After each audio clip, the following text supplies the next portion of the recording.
Na terra de Canaã, vivia um homem chamado Jacó, que tinha 12 filhos, entre eles José, seu favorito, nascido dele em sua velhice. Jacó concedeu a José uma túnica de muitas cores, um símbolo de seu favor especial.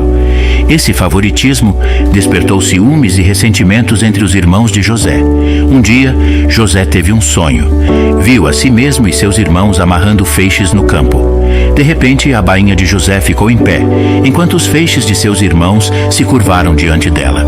Quando ele compartilhou esse sonho com seus irmãos, eles o desprezaram ainda mais. Sentindo que José estava reivindicando superioridade sobre eles, então José teve outro sonho. Desta vez, ele sonhou com o sol, a lua e 11 estrelas curvando-se diante dele. Ele contou esse sonho a seu pai e irmãos, agravando ainda mais seu ciúme, motivado pela inveja. Os irmãos de José conspiraram contra ele um dia, quando José foi verificar seus irmãos que cuidavam dos rebanhos de seu pai. Eles o agarraram e jogaram em uma cova. Inicialmente pretendiam matá-lo, mas em vez disso, o venderam para uma caravana de passagem.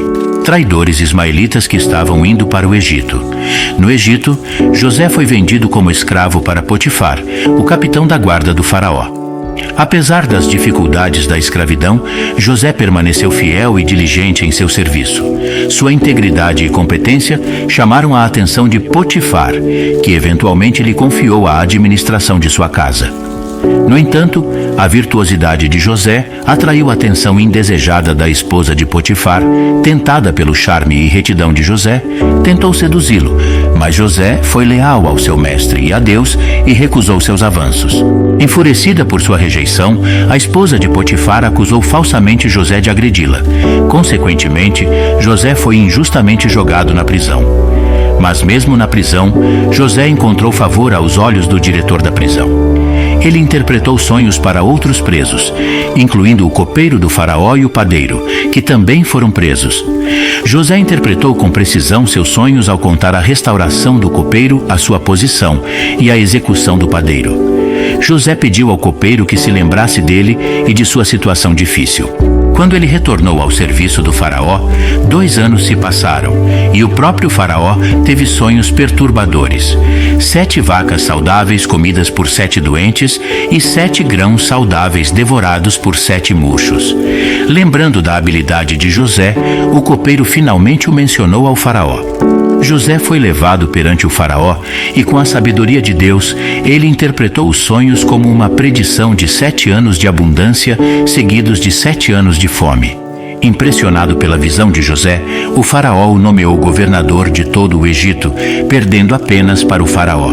O próprio José se preparou diligentemente para a fome que se aproximava, armazenando grãos durante os anos de abundância. Com certeza, a fome atingiu não apenas o Egito, mas também as terras vizinhas, incluindo Canaã. Os irmãos de José, desesperados por comida, viajaram para o Egito em busca de assistência. Sem o conhecimento deles, eles vieram diante de seu próprio irmão, a quem eles traíram e venderam como escravos anos atrás. Antes de José se revelar aos seus irmãos, ele manteve sua identidade oculta e testou o caráter deles, eventualmente revelando-se a eles.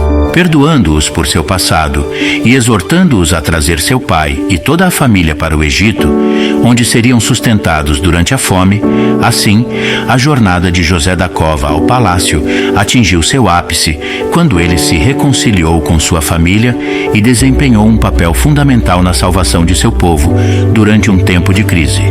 Através de suas provações e triunfos, José exemplificou a fé inabalável, o perdão e a providência de Deus.